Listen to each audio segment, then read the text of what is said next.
Well, hello, and welcome back to another episode of Coffee with Laura. This is an important one, and for those who don't know, I want to remind you a little bit of my history so that you can understand why today is so important. Because today we're going to talk a little bit about the desire to lose weight, how to think about it, and how society kind of teaches us things that doesn't necessarily help us.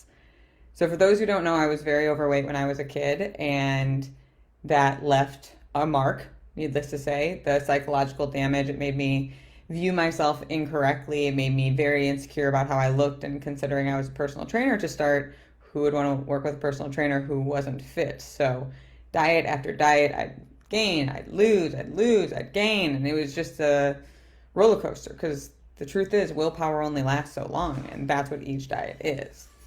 But then my stomach kind of went out on me. I had some issues. I had to go dairy free, and then I was fine. And now I'm a vegetarian by choice / pain. But along the way, like I got my nutrition certification, I got my multiple nutrition certifications, and my health coaching certification, and then my life coaching. And the reason being, what they don't talk about in diets is actually what's going on inside of our body.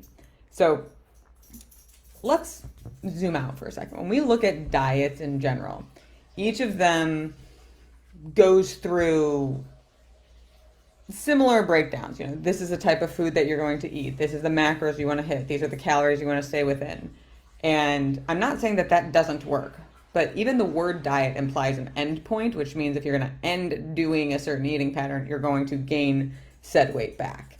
And not to mention, our body kind of adapts to whatever we do. So it's only going to work for a certain amount of time.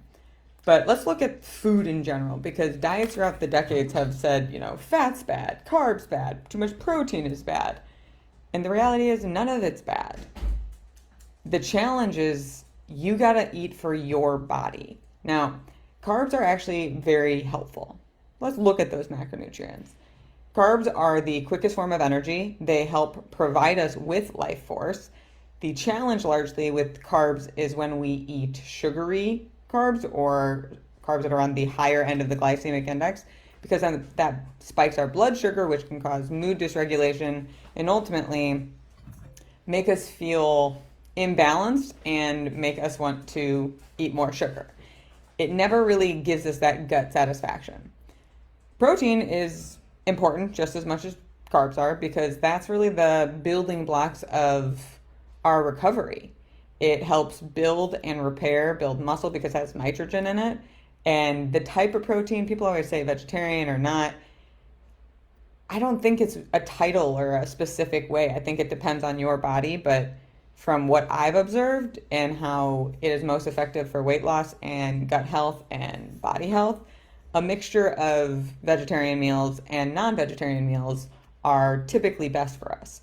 And for those who are like anti-vegan, vegetarian, if you eat any type of pizza or pasta without meat sauce, that's technically a vegetarian meal. So not all vegetarian meals are bad, but considering we're also talking about protein, you want to make sure whatever vegetarian meal you might mix in has some protein, whether that be edamame spaghetti with a pesto sauce. Like, there you go, vegetarian meal. It still tastes like spaghetti, but you got your protein in the edamame part. Anyways, protein is very important because it helps not only build our muscles, but repair. And it's not just muscles, it builds enzymes, neural connections, chemical reactions, all within our body. And fat is just as important as the other two. Fat is very foundational for creating and regulating our hormones. Now, trans fats are not great, and those are the ones you really want to watch out for, but unsaturated fats are the ones that are our friends, and that's what we want to lean closer towards. So it's not that one is better than the other. It's more they all have a dangerous edge. If you eat too much meat, for instance, you could constrict your blood vessels and put you at risk for heart failure, heart disease, etc.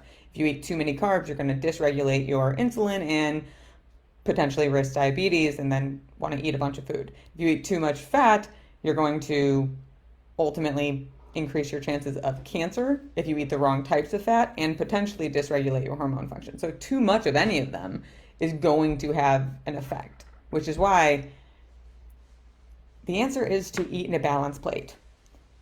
It's more than just what they do, it's how they work together.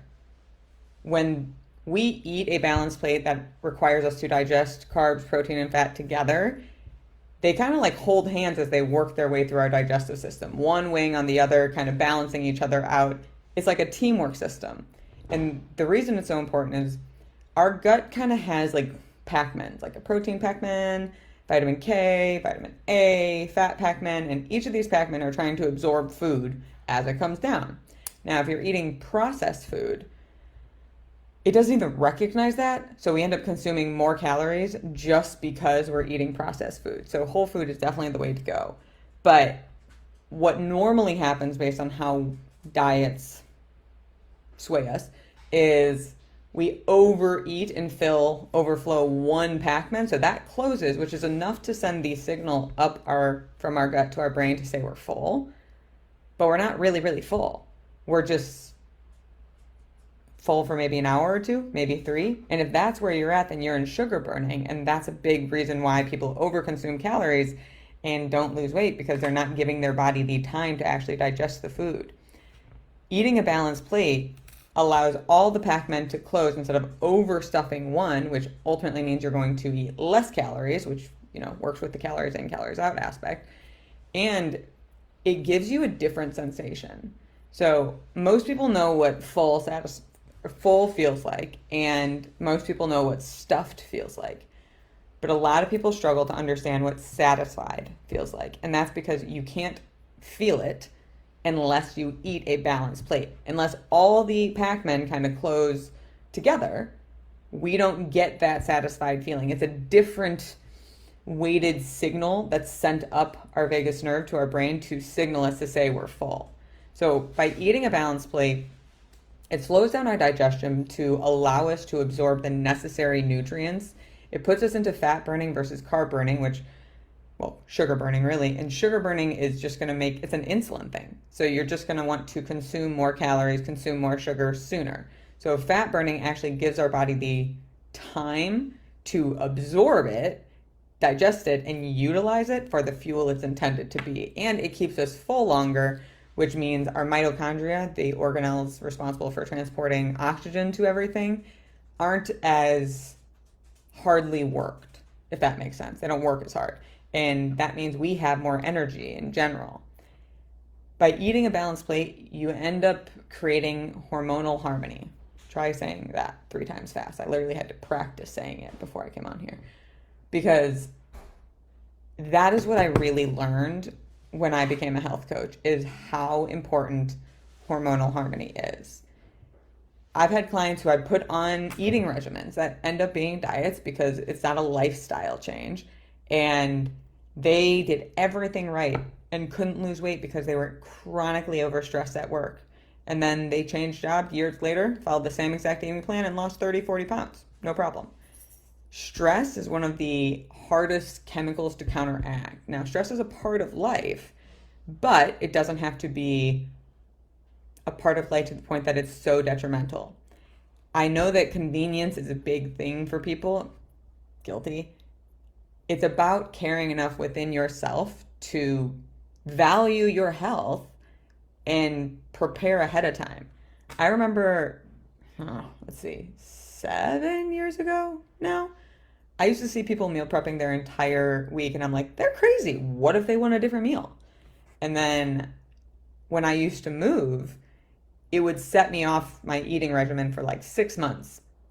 When I was moving in with my now husband, I was like, not this time. I have some weddings coming up. I want to make sure I'm in shape. So I meal prepped for the whole week. I was like, I'll just do it this 1 week. 7 years later, here we are still doing it. Do I enjoy it? Not necessarily. I respect it and I value it because it conserves the energy that would require me to cook at night. It allows me to have some versatility, and it makes me feel good, and it makes me value my health, which is ultimately the end goal. So I know meal prepping is foreign to a lot of people, but figuring out a way to work within your life structure and slowly build up is the goal. And here's the other fun fact about it. People don't understand just how smart our gut is. to the point it is referred to as the second brain because it has its own nervous system referred to as the enteric nervous system. And it has nerves and neurons and neurotransmitters that extend from our esophagus all the way to our anus. And that is like our nervous system runs our life in our gut and in our body. But we have two different brains that work together. Our immune system is housed in our gut. What I want to get across is when we think of how to eat, we largely think from a kind of vanity space. And I'm guilty of it too. I'm not saying I'm not. But we want to look good. That's our main motivation. And we know the other benefits are, you're healthier and you're supposed to have more energy and reduce your stress, all the other things that are preached. But the main motivation is to look good, which means our motivation to be healthy, to lose weight, to be better within the health arena is based on insecurity, not in empowerment. And that's where diets win, because we want the quick fix, because our insecurity, our undisciplined mind is running the show. Our immune system is housed in our gut. Our gut in and of itself can create havoc in our lives, and it can disrupt all of our hormones, which can make us actually more stressed out. We are one being. Our gut nervous system, our gut, our mind nervous system, and our mind, all of it works together. The key to truly being able to eat and lose weight at a lifestyle that will work forever, to have hormonal stability, hormonal harmony, and feel good plus see results, is eating a balanced plate. If you don't know what that means, I encourage you to reach out, and I'm more than happy to clarify with what that does mean. But in order to get you started, I did want to give you something extra free and fun. It is a 4-week nutrition challenge. Pretty much you click the link that will be right here, and you get technically 8 recipes emailed to you over the course of 4 weeks. So you get a breakfast recipe and a lunch or dinner recipe.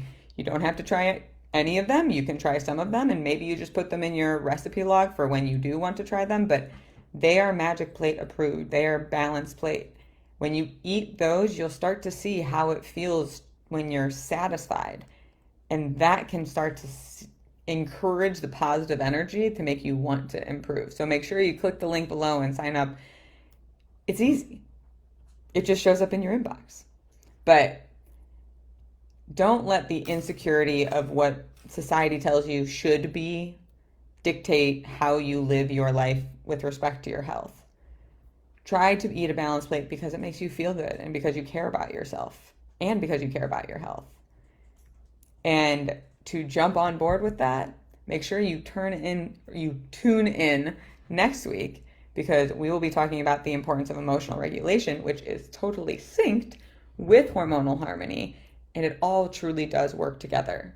But that is all I have for you today. If you have any questions, please reach out, but ditch the diets and let yourself be free by just eating a balanced plate where you can have a lifestyle you enjoy and get the results you want. As always, thank you for tuning in. I appreciate you. And leave a comment about what your favorite part was or what you learned. Let's see what you got. Till next week, guys.